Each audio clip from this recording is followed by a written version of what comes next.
doubt it's no fun. I need to get in the right mind and clear myself up. Instead I look in the mirror questioning what I become. Guess it's a stereotypical day for someone like me, without a 9-to-5 job or a uni degree, to be caught up in the trappings of the industry. Show me the locked doors, I'll find another use for the key, and you'll see I'm well aware of certain things that can destroy a man like me. But with that said, give me one more.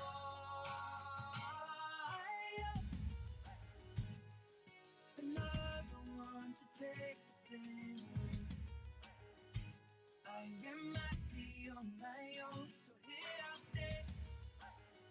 Save your love and arms for a rainy day, and I'll find comfort in my pain. Razor. I used to think that nothing could be better than touring the world with my songs. I chased the picture perfect life, I think they painted it wrong. I think that money is the root of all evil and fame is hell. Relationships and hearts you fix, they break as well. And ain't nobody wanna see you down in the dumps, because you're living your dream, man. It should be fun. Please know that I'm not trying to preach like I'm Reverend Run. I beg you don't be disappointed with the man I've become. Or conversations with my father on the A14. Age 12, telling me I've got to chase those dreams. Now I'm playing for the people, dad, and they know me. With my beating small guitar, wearing the same old jeans. Wembley Stadium crowd, 240,000. I may have grown up, but I hope that Damien's proud. Until the next generation, inspiration's allowed. The world may be filled with hate, but keep erasing it now. Somehow, I'm well aware of certain things that will befall a man like me. But with that said, give me one more. Another one to take the sting away. Oh, I am happy on my own, so here I'll stay. Save your love and arms for a rainy day, and I'll find comfort in my pain. Razor. And I'll find comfort in my pain. Razor. And I'll find comfort. Global macro and geopolitics review with Marko Papic will begin momentarily. I guess you know I've been away, but where I'm headed, who knows? But my heart will stay the same. Welcome to the new show. Cause you know I've been away, where I'm headed, who knows? My pain eraser, and I'll find comfort in my pain eraser, and I'll find comfort in my pain eraser, and I'll find comfort in my pain eraser, and I'll find comfort in my pain eraser. Did it for one day, crazy, thinking about the way I used to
Global Macro and Geopolitics Review with Marko Papic will begin momentarily.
All right.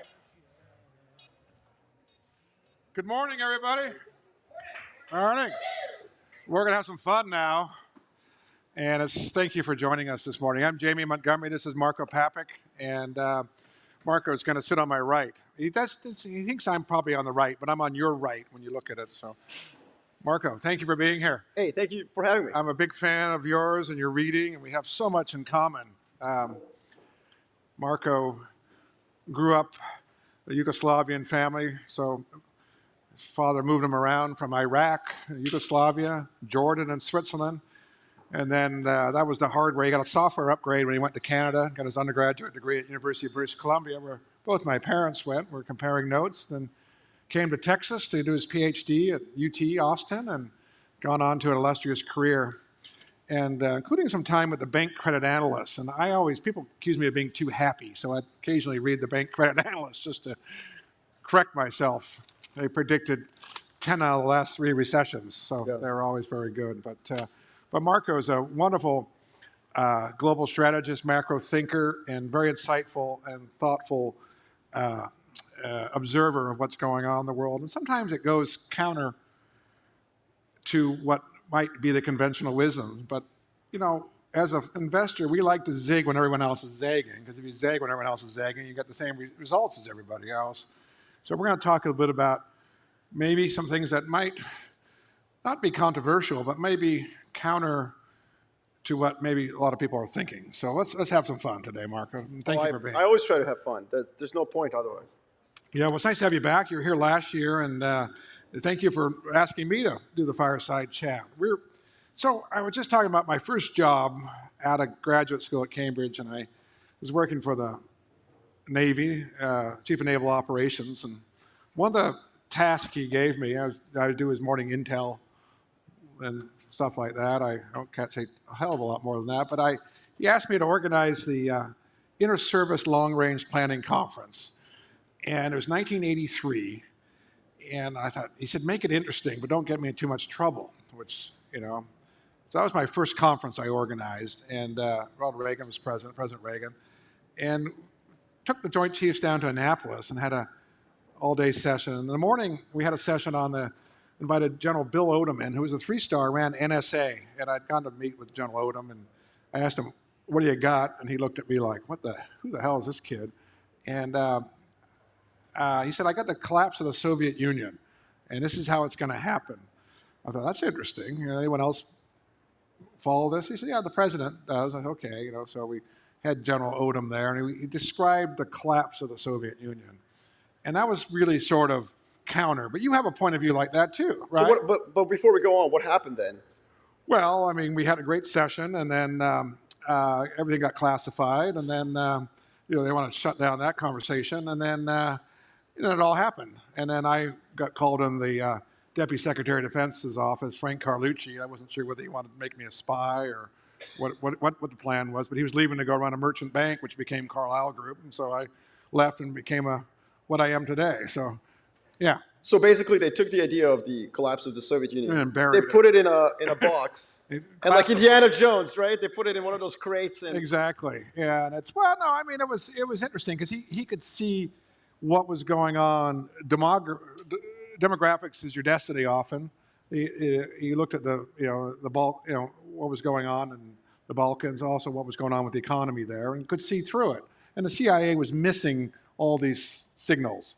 And Bill, he was a Sovietologist, for back of that word, could see this clearly. And I think people who study Russian history might have a little better perspective. But there are a lot of experts who it wasn't in their best interest to see what was really going on. And so that's really important. And I don't think it's a conspiracy theory when that happens. I mean, No, we're not that competent to have conspiracy. no, exactly. Yeah. What happens is basically you grew up somewhere in the U.S., like New Jersey or something, and You laughed? Yeah. and then you decide I'm going to, study Russian. That's really difficult. You get all these skills, you become an expert, and your entire ethos, like everything about you now depends on this war continuing. Yeah. And so what I want to talk about here is that you guys are all Sovietologists, more or less, and the Soviet Union is collapsing. Right. So that's what I want to talk about today. You've spent a lot of time figuring out the Russian language. You figured out all the different bits and pieces of the Kremlin puzzle. Who's sleeping with who are the key people moving up and down. That's what you've spent all your life doing. And now it's going to collapse. And so what I want to talk about is that's happening to tech. Like, the good times are over. The decade of tech is gone. It might not go to zero, but it's basically not going to go anywhere else. And the reason for that is not inflation. It's not the 10-year yield, although sure, that matters too. Suddenly money has value, so you don't want to plow it into some 24-year-old hitting the bong and coding. Like, now you can get it. Like, I can get 5.5% from a CD. But let's leave that aside, because that's the usual reason why tech is going to zero. And I don't want to spend time on that. It's math. I don't even understand that. I want to talk about the geopolitical and historical reason why we're going to move away from SaaS businesses, why we don't need another SaaS business. Why the world does not need another SaaS company. Yeah. By Marko Papic. Here we go. So here's the thing. Roll, action. Right. Global audience throughout the world are listening, Marko. So I want to start off with Francis Fukuyama's famous essay, which everybody knows, and then he turned it into a book, The End of History, and very importantly, And the Last Man. That was the second part of that title. The End of History he took from Hegel, The Last Man he took from Nietzsche.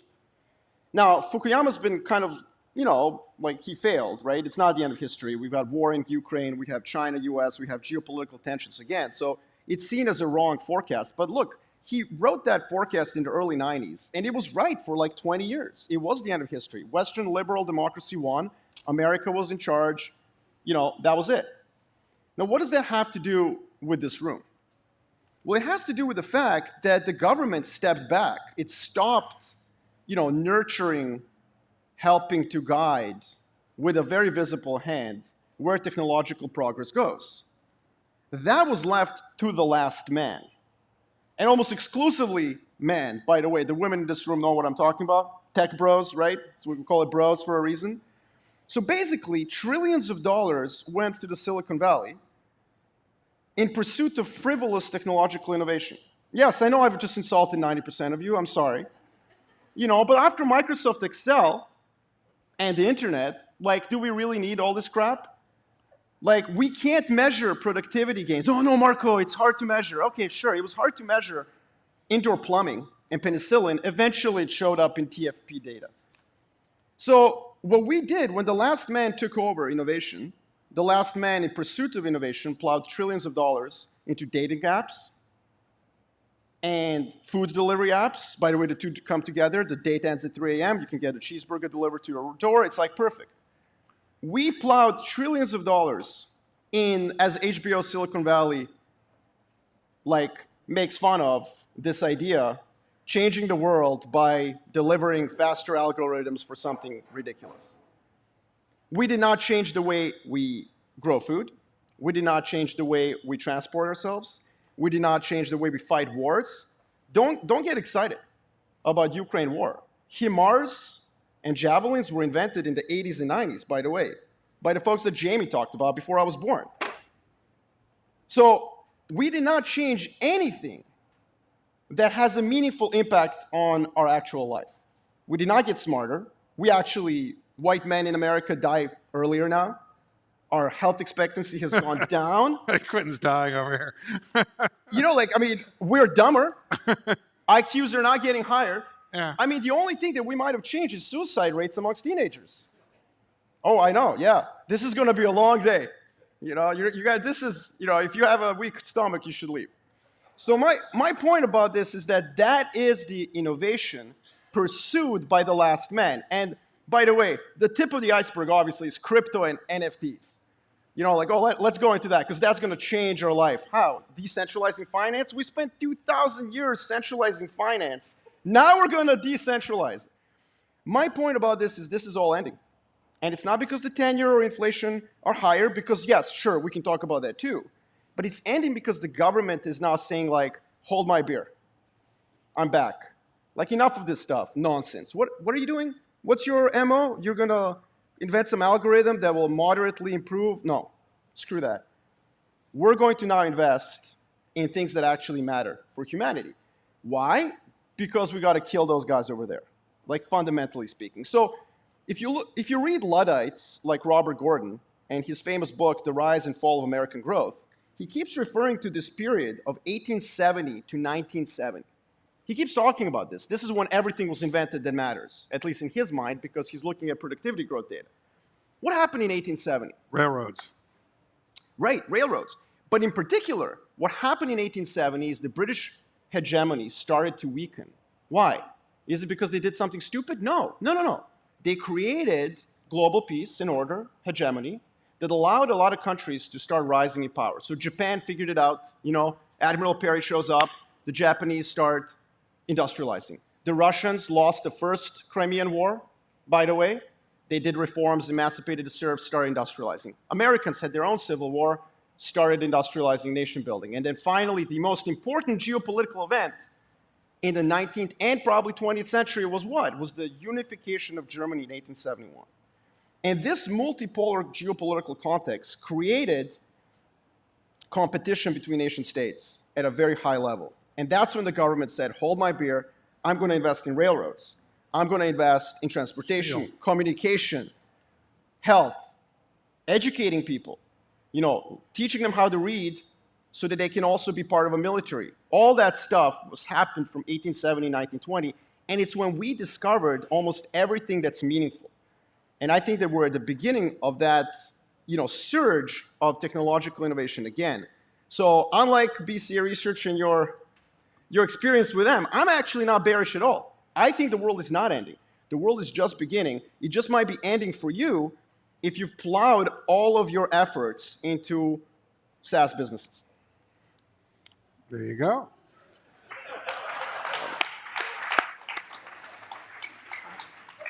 A number of years ago, we thought the world doesn't really need another SaaS business, and I finally found someone who agreed with me. It's been wrong for a couple of years, obviously. But it was more about you need intelligence and automation and AI.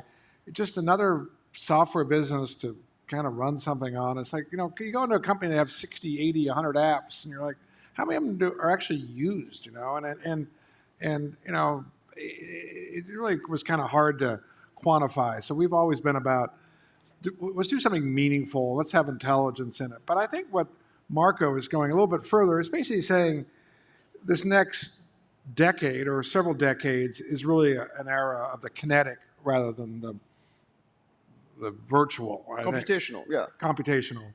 Now, computational science combined with biology will create new industries, as synthetic biology.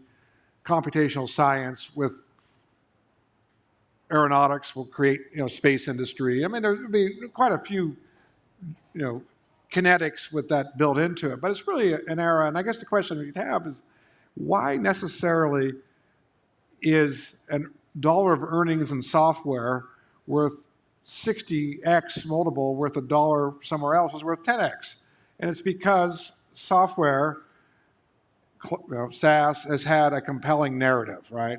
And the most important thing as an investor in this country, and people come from all over the world to learn this lesson, is to have a compelling narrative. And software had a compelling narrative. And that narrative is now about to end, right? Is that your... Well, I think there are advantages to SaaS companies, obviously. Yeah, recurring revenue, high margins, yeah. Profit margins are obviously, high margins are key. The other one is that you can just pick, as I said, a 24-year-old hitting the bong in a suburb in Palo Alto, give them some money, and boom, you got it. The problem is that the kinetic world requires you to find some 45-year-old engineer, who's been slaving away and who needs some capital to build a factory, to build a prototype. That requires more work from you, from the LPs, from the GPs. So you can't just go to Stanford MBA, cool, what's your story? Uber for flowers. Uber for books, Spotify for books. Done, let's go. So those days, I think, are over. And one of the reasons they're over is because while SaaS businesses have high profit margins, the TAM that you were promised might be smaller than you think. That really started in 2013 when China said no to our SaaS businesses. And now emerging markets are saying no to a lot of this stuff because they are inventing their own apps for their own circumstances, for their own cultural and local sort of proclivities. And so I think that that's something to keep in mind as an LP. Don't obsess about profit margins, also think about TAM. And if I invent a better molecule that grows food better, what's my TAM? It's the entire world. So that's I think, the trade-off. The other thing also is that government's return into the field of innovation is empirically proven to have a meaningful impact. You can look at TFP growth in the US. You can lag R&D spending by government by 2 years, and the correlation is pretty good. The second issue is that governments are really bad at picking winners and losers. They're terrible at it. When they start tinkering with sectors, as the US government is doing now with semiconductors, it's probably not going to go anywhere good. But when they create goals, missions, they're actually extremely good at that. And that's something, it's not my view. I don't know how many of you have read The Entrepreneurial State by Professor Mariana Mazzucato. If you haven't, read it. Her argument is, when a government creates a mission, puts backing behind it, we tend to accomplish those missions. The obvious example is the moonshot, right? And obviously an ancillary technological innovation that flowed out of the moonshot is the reason we are beaming this to the rest of the world right now. Yeah. But the other example is Operation Warp Speed. I mean, Donald Trump, got laughed at, but let's be clear what he did. He put people who were going to make the vaccine in a room with the regulators, said, what do we need to do? Okay, change the way that we test drugs. Cool. How much money do you need? I'll triple it. Let's go. We got a vaccine in 8 months. That is the proper way for the government to become involved, creating missions. What are the missions we need to do? What do we need? How do we accomplish them? And I think that you're going to see a lot more from that. And it's going to be brought on by the crises that are happening around the world. So I'm, for example, extremely optimistic about Europe. Okay. Europe has an energy crisis. They're going to solve it through this kind of mission-oriented innovation. So this goes quick. Let's talk about, we'll go around the world, all right? China. Your China bull, China bear, how's it going to play out? So first of all, for people in this room, your portfolio should be whatever Xi Jinping wants to invest in. And that's not my view. I'm recycling that from a very, very famous VC who came to a little retreat I was at, and he said, look, just do what Xi Jinping's doing. So in 2012, he decided to focus on TMT sector. Now, China's focusing on hard technology. They Right. basically decided we don't need TMT sector. We need to be in hard tech, semiconductors, EVs, batteries, energy, food, biotech. Lithography, yeah. Chip manufacturing. Health, all that stuff. Yeah. But I think, I'm relatively bearish about China. Yeah. I just don't think it collapses. Demographics, political system. It's not the demographics. I actually don't think demographics are destiny. Okay. I have a different view than that. I mean, like, the region with the best demographics in 2010 was North Africa, by the way. And guess what? They couldn't employ all those young people, so what did you get? You got Arab Spring. Yeah. So demographics can be a double-edged sword. For China, the problem for China is much simpler, much more mundane. Last decade, the US consumer took a break for a decade. So what did China do? They surged credit.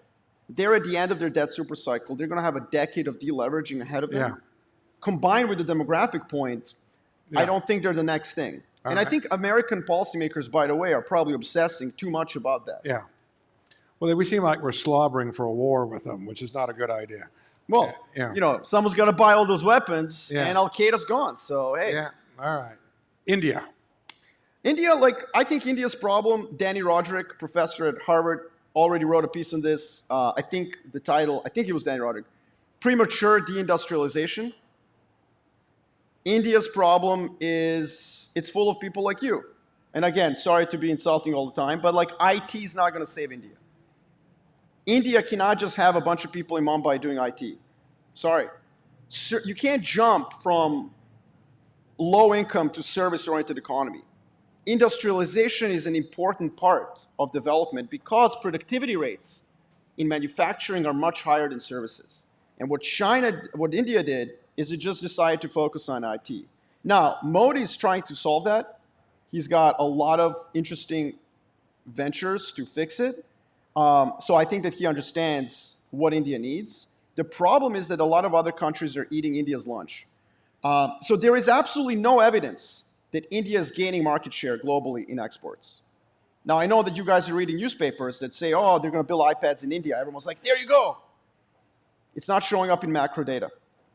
It's not. Vietnam is stealing market share.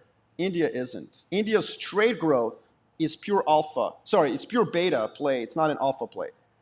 So I am concerned about India in the long term. And by the way, the demographic being destiny will be tested in that country. Yeah. It's harder to get a job in Indian railways than to get into Harvard, by the way.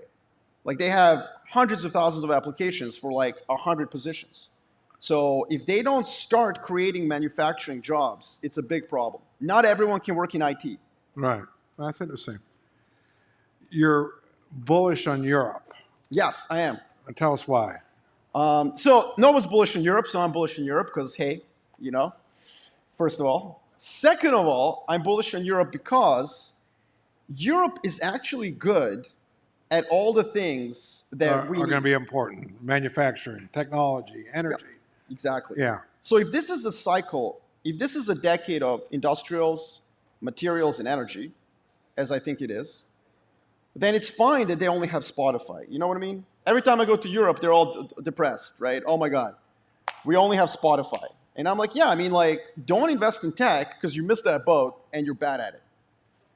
Like, it's cool. Like, Japanese, the same. I spoke to the Japanese government. They're like, we're investing in tech. I'm like, yeah, it's 2023. I mean, maybe you should have done that 10 years ago. Marko's got a daughter going to Marymount next year. How are you with your daughter? You tell her this, hey, you're kind of this candid? I always get in trouble when I'm this candid with my kids. I'm very candid with my kids, yes. Yeah, don't take that class. My job is not to be their friend. My job is to be their dad. Exactly. All right. My clients don't pay me to make them feel good. Feel good. No. But look, Europeans are just good at the stuff that I think is going to be meaningful over the next decade. The second thing that they have is they have a crisis. So I was over in London in October, and the dollar was about 20% stronger than it was now, and I was trying to find what company over there did I want to buy in London. I was like National Grid. I mean, it was just France has some good companies. Germany has some good companies. Holland, AMSL. I was struggling in London. I thought, what do I really want to? I knew the pound was on sale. I was 20% off. So I thought, I still couldn't find anything that was compelling. What you need to buy in London is just Mayfair. Exactly. Yeah. That's basically it. I know. Get yourself a Bentley and then you're good. Yeah. No, but look, Europe has companies that I think are going to do well in this. I try to buy some souvenirs, like some shares or something. All right. Look, 30% of Europe's energy is renewables. 30%. It's double the US. Yeah. So they have an energy crisis. They're going to double down on this innovation. Yeah. And you'll see innovation come out of that field. Japan, Korea, that part of the world. Japan materials. Yeah. Great companies, great manufacturing companies. Like Korea. We put together a Japanese green tech index. Yeah. And it's all these material companies doing materials. I don't even know what those materials do. Really? But, you know, Korea's great. Again, this competition creates diamonds. By the way, you know, like, I'll give you one example of this that I think you'll enjoy. Yeah. Historical example. Where did Industrial Revolution start? In the United Kingdom. In England. It wasn't the UK. Why? Because they ran out of trees. Yeah. You know? England, I mean, there's many reasons. I mean, I'm just being glib here because we've got like 20 minutes. But England ran out of trees, and then the Baltic nations would transport trees to them. And then the Danes, being Danes, were always like kind of messing with that route. So the English were like, what do? How do we fuel ourselves? Yeah. We got this coal, but it's heavy. Yeah. And it's like, it's located in certain geographical parts. So they started digging canals, which was really expensive. And then they were like, oh, well, that's going to take too long. Why don't we use coal to burn, create steam, and then move coal with it? What I'm trying to get at is that countries that are winning tend to get fat and lazy.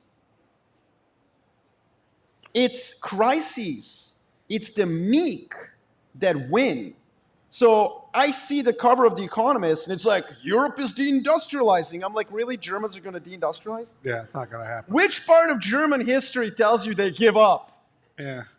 I'm just wondering, which part of German history tells you that they're going to be cool deindustrializing? It's insane. And so what happened? They built LNG import terminals in like 3 months. Record time, yeah. All right.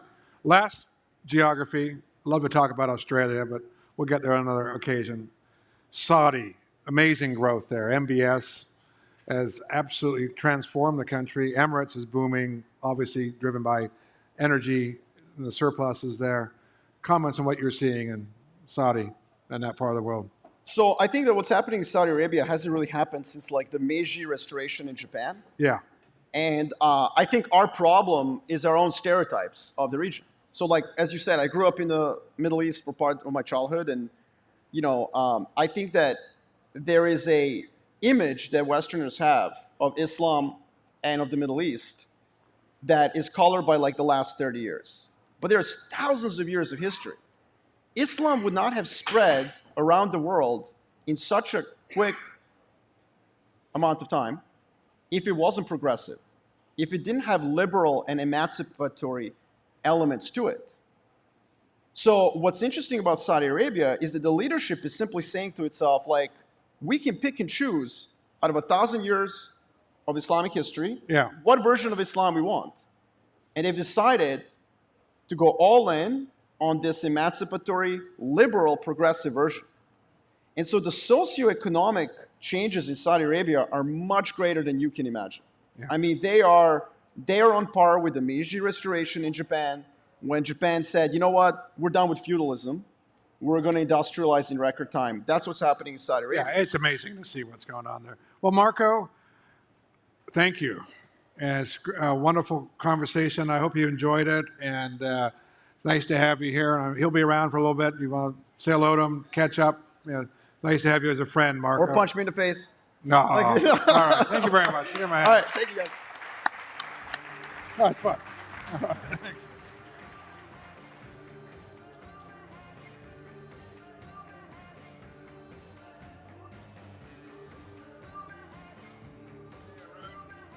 you doing? Have you met Marko before?